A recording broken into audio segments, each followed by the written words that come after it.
अस्सलामुअलैकुम रहमतुल्लाहि व बरकातुहू। उम्मीद करता हूँ मिज़ाज आली बख़ैर होंगे।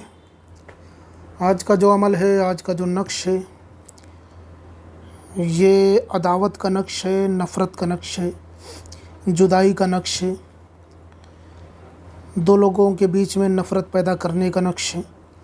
अगर आप किसी दो लोगों के बीच में नफ़रत पैदा करना चाहते हैं, अदावत करवाना चाहते हैं, जुदाई करवाना चाहते हैं, तो आज आपके लिए ये नक्श काफ़ी कारगर साबित होने वाला है।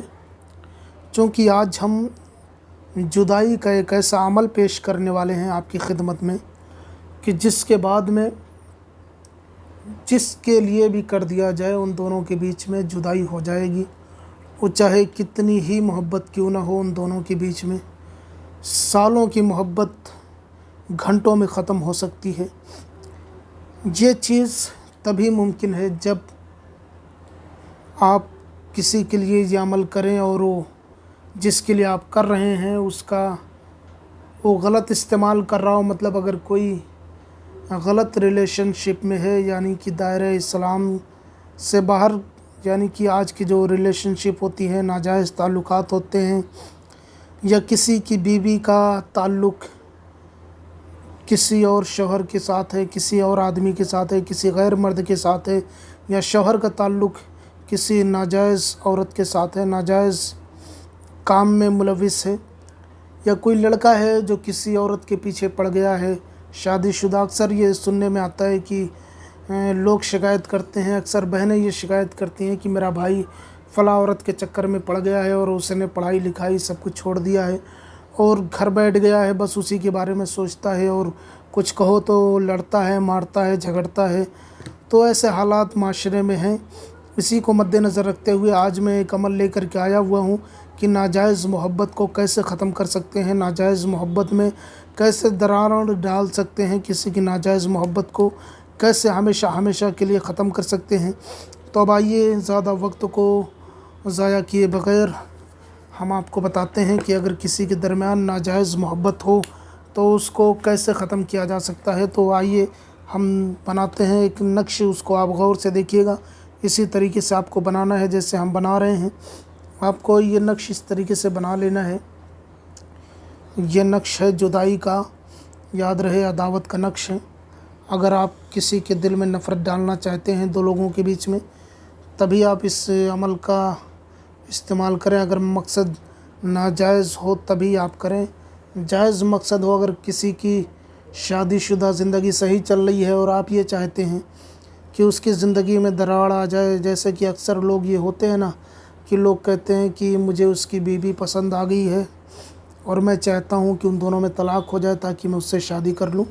तो ये उन हालात में आप नहीं कर सकते हैं। मेरी तरफ़ से इस अमल की इजाज़त नहीं है। जब मकसद जायज़ हो तभी आप इस अमल को करें, यानी कि जब आपका करना सही हो तभी इस अमल को अंजाम दें।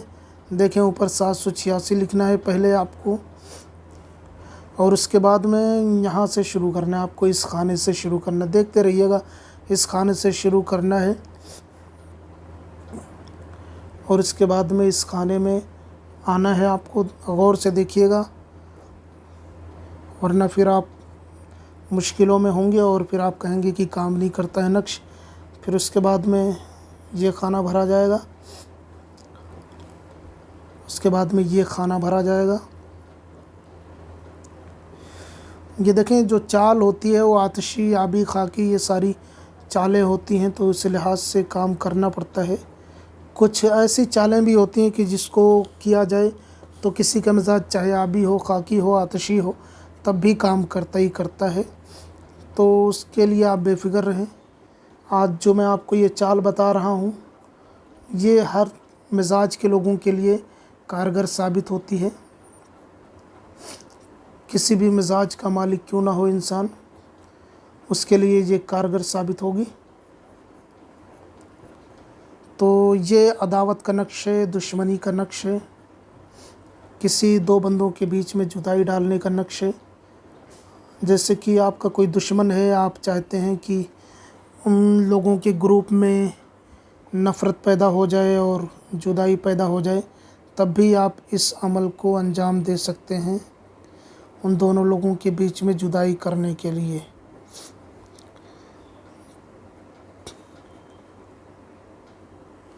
ये नक्श हो गया है तैयार। नक्श आप गौर से देख लें।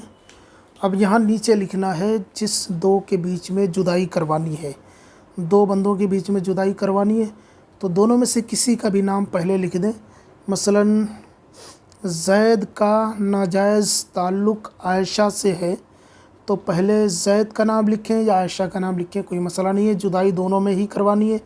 तो जिसको आप जल्दी छुड़ाना चाहते हैं कि वो खुद ही छोड़ दे तो उसका नाम पहले लिखें। मसलन आप चाहते हैं कि ज़ैद आयशा को जल्दी छोड़ दे तो पहले ज़ैद का नाम लिखें, पहले अल-बुग़्ज़ लिखें, अल-बुग़्ज़,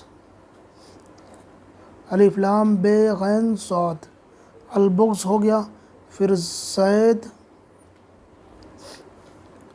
बिन, देखें लड़के के नाम के बाद बिन लगता है, उसके बाद माँ का नाम लिख दें, जैसे कि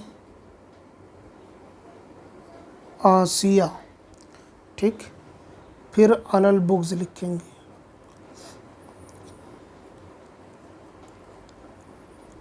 अलल बुग़्ज़ लिखना ज़रूरी है।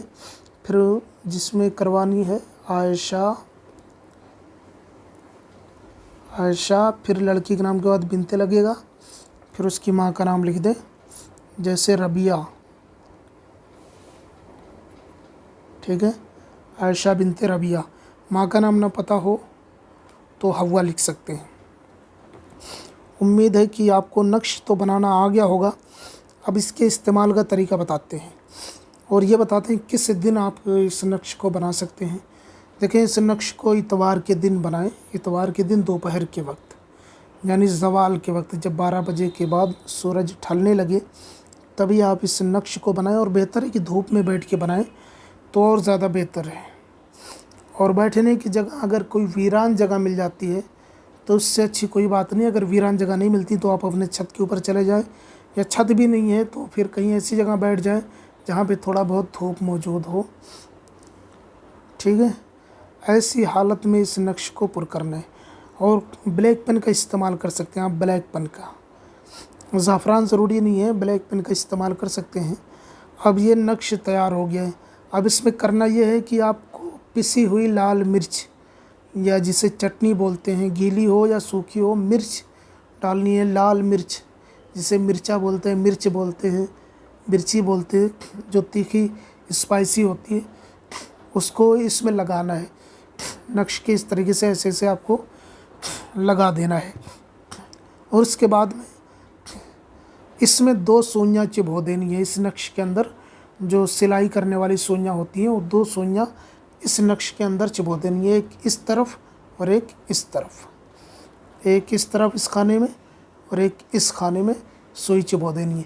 फिर इस तरफ से आपको फ़ोल्ड करने जाना है, नीचे की तरफ से फ़ोल्ड करते करते इस तरफ आ जाएंगे, दोनों सुइयाँ मिल जाएंगी। फिर दोनों सुइयाँ जब ऐसे मिल जाएं, जैसे कि हम आपको बताते हैं, इस तरफ से फ़ोल्ड करेंगे, इसको फ़ोल्ड करते करते जब यहाँ आ जाएँ तो इन दोनों सुइयों को आप उठा लें। उसके बाद में काला धागा लेकर के इस तरीके से आपको बांध देना है पूरी तरीके से। जब ये बंध जाए तो इसमें एक और डोरी लगानी है, धागा बांधना है। धागा बांध के किसी खारदार दरख्त में आपको लटका देना है। खारदार दरख्त मतलब कि कांटे वाला दरख्त, जो कांटे वाला जो पेड़ हो जिसमें कांटे होते हैं, मसलन बबूल के, बैर के, बेल के और बहुत सारे ऐसे कांटे वाले पेड़ होते हैं, उसमें आपको ले जाके बस लटका देना है। 1 घंटे के अंदर अंदर दोनों में जुदाई हो जाएगी, दोनों में नफ़रत पैदा हो जाएगी। यह आज़माया हुआ है, आप भी आज़मा के देखिए। मैंने 12 आज़माया हुआ है, आप एक मरतबा आज़मा के देखें और मुझे दुआ में याद रखें। अगर आपका कोई मसला है जो अभी तक हल नहीं हो सका है तो आप मुझसे कांटेक्ट कर सकते हैं, रब्ता कर सकते हैं। और मेरे चैनल को भी सब्सक्राइब ज़रूर कर लें, क्योंकि हम इसी तरीके की वीडियोज़ लेकर के आते रहते हैं। हम मिलते हैं आपसे अगली वीडियो में, जब तक के लिए इजाज़त दें। अस्सलामु अलैकुम व रहमतुल्लाह।